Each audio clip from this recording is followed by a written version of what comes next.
জামাতে আস্তে আমিন বলার দলিল কি? জোরে বলার দলিল কি? জোরে বলার দলিল কি? সাহাবায়ে কেরাম জোরে বলতেন, তাই না?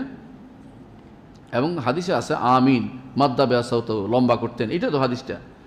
তো এইটা বর্ণনা যেমন আসছে, কেউ কেউ আস্তে বর্ণনাটাও কারো কারো আছে, হাদিসে আছে। তো এবং যেহেতু হাদিস এগুলি দুর্বল, আস্তে বর্ণনাগুলো, এই জন্য আমল করে না মানুষে।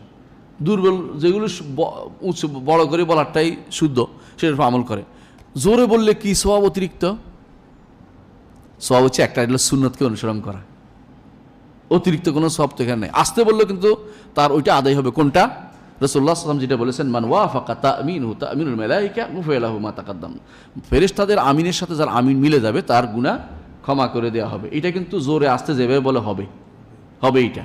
তাহলে জোরে বললে কি অতিরিক্ত লাভ আছে? একটাই, সেটা রাসূলের সাহাবায়ে কেরাম সুন্নতটা অনুসরণ করা হবে।